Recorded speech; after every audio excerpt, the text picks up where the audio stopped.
Let's start off right here, Thorny. Congratulations on last year's Stanley Cup. Thank you. Yeah, it was a pretty special run the boys had. We were fortunate enough to get the rings last night, so they included the executives with the hockey ops staff and the players, so I was part of the ceremony last night. It was great. They did a beautiful job. Well, let's go further into that. You won Stanley Cups in 2007 with the Anaheim Ducks, 2011 with the Bruins. What did you appreciate about winning it as an executive? And I understand it was different. Yeah, it's a lot different. It's great to be along for the ride, to be in this organization for 11 years, to see the dedication and the patience that the Vitals and Seafoods have had with this organization, and continuing to invest in it and having that investment pay off and be a part of helping grow the fan base and selling sponsorships and ticketing and a lot of those things. It's great, but it's not the same as being the man in the arena. I have a unique perspective on that, probably, opposed to others in the organization that are on the business side. But I didn't really feel as much part of it as I did when I was a player, for sure. But again, I'm so happy for ownership and for the guys and for the coaching staff and for all the front office to see all their hard work come to fruition. As someone who's been on the business side here for the Panthers for a number of years and also played for the franchise, it seems like the Panthers had been building the footprint, building the fan base in South Florida. But what sort of a jolt did the process get by the franchise winning its first Stanley Cup?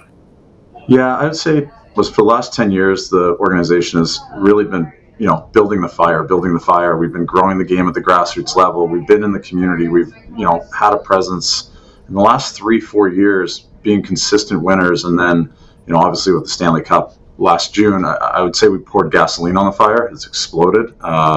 Revenues are through the roof. Ticket sales, our attendance, we were at 18.6 last year. I think it was our average attendance was 9th in the league, and we're expected to be above that this year. And it's just been great to see that all of it kind of came together after the last 8, 9, 10, 11 years of really building it, and having that fan base here to really embrace the team when they're winning is simply amazing. Watching, being at Game 7 and looking around, and there were some white and blue jerseys in the crowd, but it was 90% Panthers fans that showed up and shelled out for tickets for Game 7 Stanley Cup, and it was just amazing to be a part of.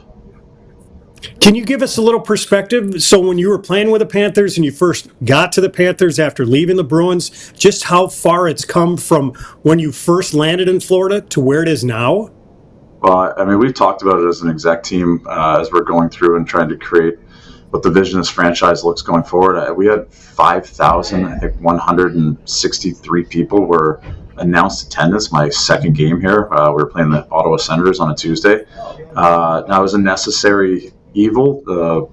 Vinny and Doug and our CEO Matt decided to rip every single comp out of the ecosystem in Florida, and just build it from the ground up. And I remember being in that game, looking around, and we had 5,100 announced, but I felt as a player it was like wives and scouts in here, and that was about it. And then like you just said, we just announced today we sold out of season tickets. We're on a wait list now. We're going to do close to 19,000 a game probably. We've had more sellouts than we've ever had in the history of the franchise, and again, expecting more this year. So it's really been amazing to be a part of on this side and see where we're at. And Florida's a hockey state now at the end of the day. I mean, between us and Tampa across the way, it's been pretty fun to see the sport explode in the state in the last decade.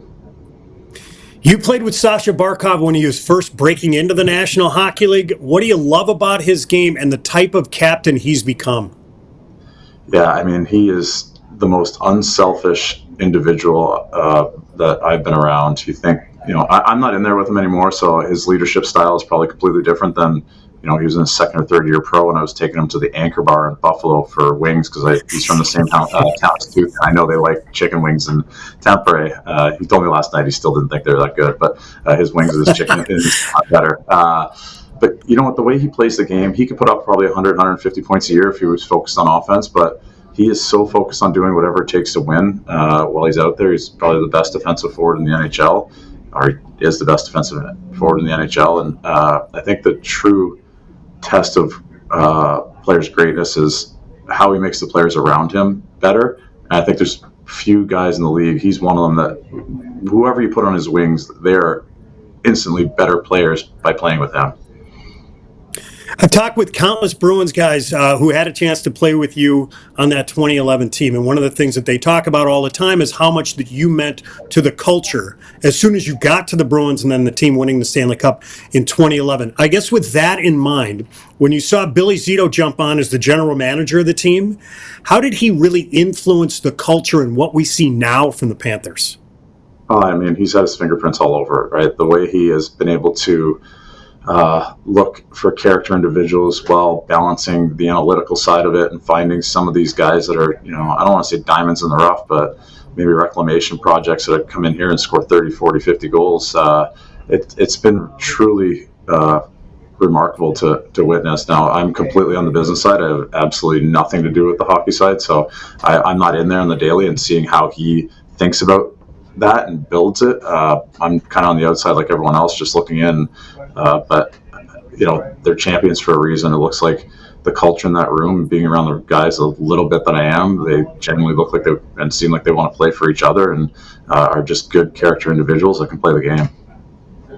Well, I recognize you're on the business side and you're not a part of hockey ops. How important was it to get Sam Reinhart back in the fold and re-signed? It seemed pretty important from the outside looking in. Yeah, honestly, I didn't have. I'm completely genuine when I say I'm not on any of those conversations. But obviously, he was one of the top goal scorers in the league last year. He's a key cog for this machine that they have, and they've done a really good job, in my opinion, of wrapping up core guys for the prime. Looks like the prime of their career, and having this core together for the foreseeable future that bodes well for the organization as a whole. You went through it the season after with the Bruins. What's the challenge of trying to repeat? For me, the season after we've been to the finals 2 years in a row here, right? So it was the physical test of keeping your body ready to go night in and night out. And mentally, we think I thought I was invincible as a hockey player, and you just show up and keep going. But that grind wears on you, and really taking the precautions to make sure you get the amount of rest you need to, condition yourself in the off season. What it looks like, the guys are in phenomenal shape. So I think just the wear and tear on your body and being able to maintain optimal conditioning and avoid injuries throughout the year were key for us. And then the mental side of it too, just making sure you're fresh mentally every single day and there's no lulls, especially as you're going into a long grind. Bigger challenge mentally or physically? I actually go back and forth in my head on that all the time. I don't know. It's both. I have to ask you a couple of questions about the Bruins before we spring you. If I had told you and Gregory Campbell, who's in the Panthers organization, in 2010 that Brad Marchand was going to be the captain of the team, how would you have responded? I would have said he has some growing up to do, but his competitiveness could get him there. And he has grown up a lot, he'll admit it. And I'm extremely happy for him. I was fortunate enough to come back for his 1,000th game last year. His wife invited me, and it's so great to see where he has ended up. And I got nothing but the kindest words to say for Marshy. He's been an ultimate professional. Even some of the antics. I think the antics used to take away from how great of a hockey player he was when he was younger. But I mean, he was a difference maker from his first year on the ice. I mean, there's no secret that he only played 14 games with me and Soupy for a reason. He was better than us and deserved to go up and play with Bergie. So the other thing that, in talking to some of your teammates about Gregory Campbell and his relationship with Marshy, he said, I think the quote that I got from one player was, Soupy is relentless. He constantly gives it to Marshy, still gives it to him. What's he giving it to Marshy about?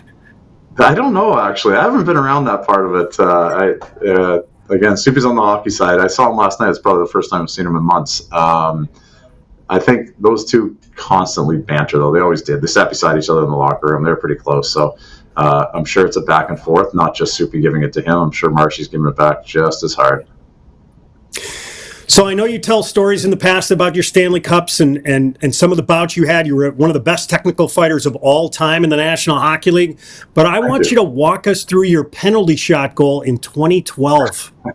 Yeah, it's amazing. I never got a shootout opportunity after that from any coach. Walking through it, I mean, I had pulled it off in practice a bunch of times. I could also go back to the forehand on that move if I wanted to. And I asked Timmy Thomas and I asked Tuca, I'm like, should I try it? And they were like, yeah, you have to. And listen, I don't think anyone was expecting it. If I didn't pull it off, I didn't disappoint anybody. Nobody was expecting it anyways. And if I do pull it off, I mean, maybe we'll be talking about it 11 years later. So, yeah, a bit of luck there too, but I knew I could pull the move off. I just didn't know if it would go in. Did you needle Claude at all? Like, hey, how about the power play? Let's go.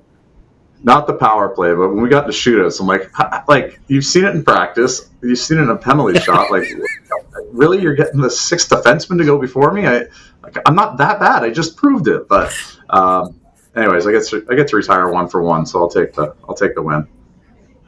So the other thing I need to ask you about, Big Papi, David Ortiz, was telling a story to Nikita Zadorov when those two had a chance to meet for the first time this summer at Fenway Park. And Papi tells a story, and I think you're giggling because you know where I'm going.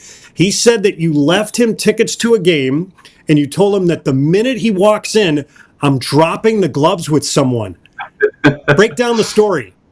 I love it. I go to his event every year his golf event every year down here in Florida. And the story changes a little bit every time he tells it, but the premise of it is right. I did leave him tickets. He came to a game. I think we had dinner like a week before too. And anyways, he was in our locker room right before the game to say hello, or in the training room, and we hugged it out. And he's like, "You gonna fight for me tonight, big boy?" or something along those lines. I don't remember it. And I was like, "I don't know. We'll see." And it just worked out. The timing that.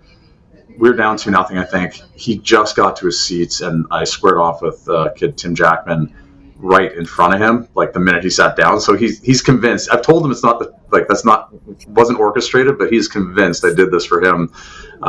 He's the best. The next day, he sent a bat to my house that said like, "You are a bad man" or something like that, and he signed it. He's been a friend for a long time, and I love that he still remembers it and still tells the story. He's such a good dude. Well, I'm glad that you clarified it, because in my head, the way he told it, I'm envisioning that he sits down and then all of a sudden you jump onto the ice.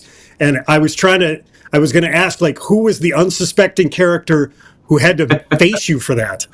No, we had fought before, and in this instance, he didn't really have a choice. But yeah, it was a little coincidental. But Papi still doesn't believe me. He's like, "No, you did it. You did it for me. You did it for me." So I love that guy.